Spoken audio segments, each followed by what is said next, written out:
dituduh ni telah mati dalam penjara. Jadi saya bimbang anak ni. Janganlah, insyaAllah tidaklah gitu. Jadi mungkin mati dia alanah lah kot. InsyaAllah lah alanah boleh orang lain lah.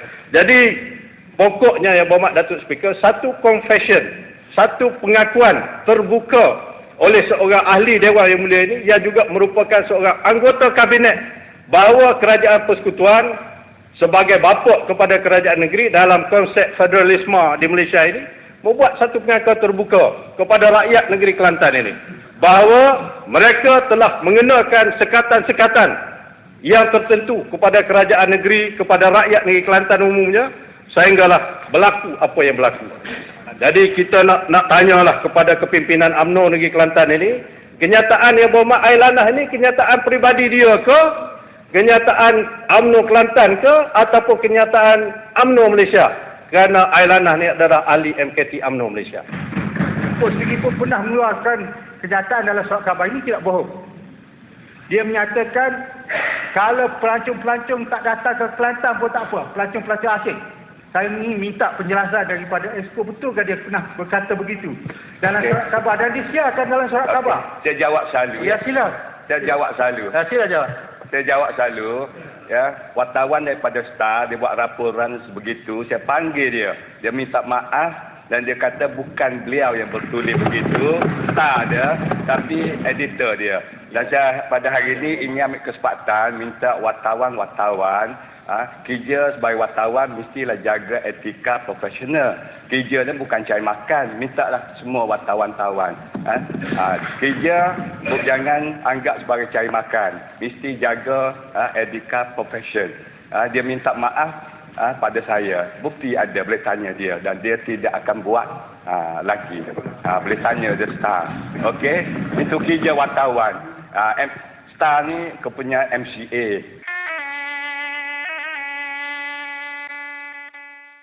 Sila Yang Berhormat Meranti. Assalamualaikum warahmatullahi taala wabarakatuh. Bismillahirrahmanirrahim. Alhamdulillahirabbil alamin. Wassalatu wassalamu ala asyrafil anbiya'i wal mursalin wa alihi wa sahbihi ajma'in. Qala Allah Ta'ala: "Wa idz qala rabbuka lil malaikati inni ja'ilun fil ardi khalifah." Ingatlah ketika Tuhan kamu berfirman kepada para malaikat, sesungguhnya aku akan menjadikan seorang khalifah di atas muka bumi ini.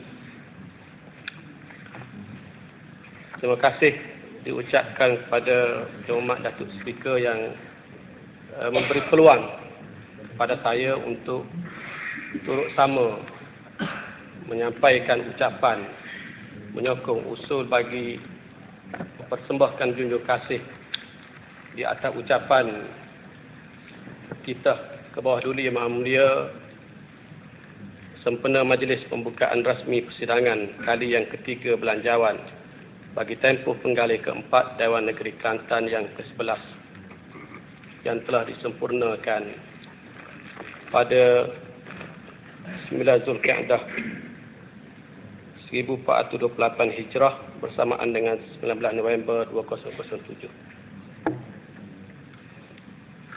Ini pertama kali saya berucap setelah hampir 3 tahun saya tak berucap.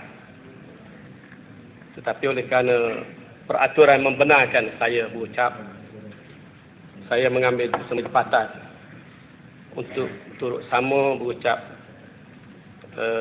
dalam persidangan pada petang ini.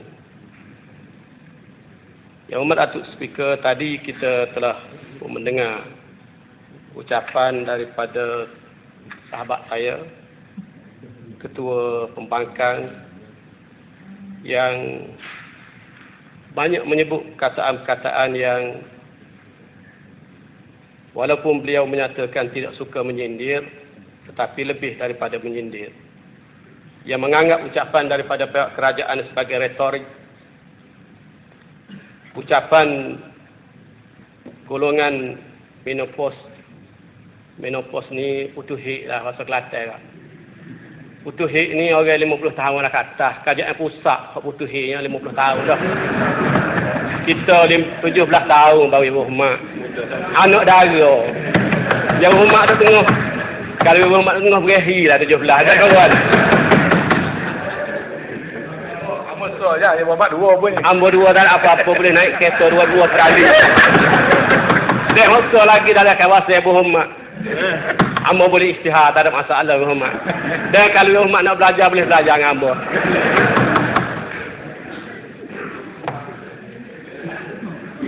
Ya Umat Datuk Speaker dan ahli-ahli yang berhormat sekalian. Di permulaan ucapan kisah Bawah Duli Yang Maha Mulia As-Sultan menyebut bahawa pada tahun ini negara kita menyambut dan meraihkan 50 tahun kemerdekaan. Kita dah 50 tahun, tapi kita tidak katalah kerajaan kita ni menopause, tidak. 50 tahun kita mencapai kemerdekaan. Saya nak tarik perhatian oleh kerana kita ni kerajaan yang ditegakkan di atas nama Islam. Apa arti kemerdekaan yang sebenar? Kemerdekaan yang sebenar menurut Islam ialah kita dapat melaksanakan peraturan undang-undang yang dicipta oleh Allah sebagai tuan kepada dunia ini sendiri. Kita semua sama ada di pihak kerajaan ataupun di bawah pembangkang, semua kita tahu bahawa kita ni makhluk Allah. Inna rabbakumullahu allazi khalaqas samawati wal arda fi 6 ayyam. Sesungguhnya Tuhan kamu Allah lah yang mencipta langit dan bumi dalam masa 6 masa. Wala in sa'altahum man khalaqas samawati wal ard la yaqulunna Allah. Kalau kamu tanya mereka yang tidak beriman sekalipun siapa yang mencipta langit dan bumi, nescaya mereka akan menjawab Allah. Huwallazi khalaqa lakum ma fil ardi jami'a.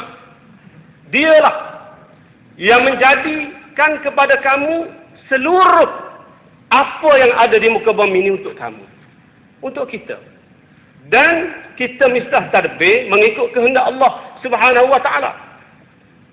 Setengah orang menganggap bahawa merdeka ni bila kita orang Melayu, kita menjadi pemerintah di dalam negara kita, walaupun dengan kita tidak melaksanakan syariat Allah, kita sudah merdeka. Ini silap. Sebab kalau kita tengok sejarah, yang memerintah negeri Mekah, Abu Jahal ni orang Mekah, Abu Sufyan ni orang Mekah, Abu ni orang Mekah belaka. Orang Mekah. Tetapi kenapa Rasulullah berhijrah ke Madinah? Kenapa Rasulullah menentang golongan-golongan pemimpin di Mekah pada waktu itu? Padahal Mekah pada waktu itu mengikut pandangan orang yang tidak mempunyai pandangan Islam, sebuah negeri yang merdeka, sebuah negara yang merdeka. Tetapi Rasulullah menentang golongan ini. Rasulullah berhijrah ke Madinah. Dan Rasulullah dilantik menjadi ketua negara di Madinah. Sehingga orang Madinah sendiri, orang tempatan Madinah, golongan Aus, golongan Khazraj, ada di kalangan pimpinan mereka yang bernama Abdullah bin Ubay bin Salul. Abdullah bin Ubay bin Salul yang telah sampai kepada satu peringkat Aus dan Khazraj pernah bersatu untuk melantik Abdullah bin Ubay menjadi ketua di Madinah. Dan dia ni orang Madinah. Bila Rasulullah berhijrah ke Madinah, orang Madinah lantik Rasulullah jadi ketua negara. Lalu Abdullah bin Ubay menjadi golongan munafik. Kerana peluang dia nak jadi ketua tak ada, akhir sekali dia jadi munafik. Al-munafiq man yuzhirul iman wa yubtinul kufra. Munafik ini orang yang menzahirkan keimanan dan menyembunyikan kekufuran.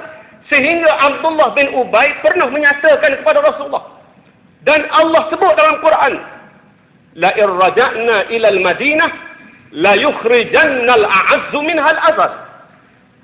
Kalau kita kembali ke Madinah dalam peperangan Muraisy ini, dalam satu peperangan, la yukhrijanna al-a'azzu minha al-azal.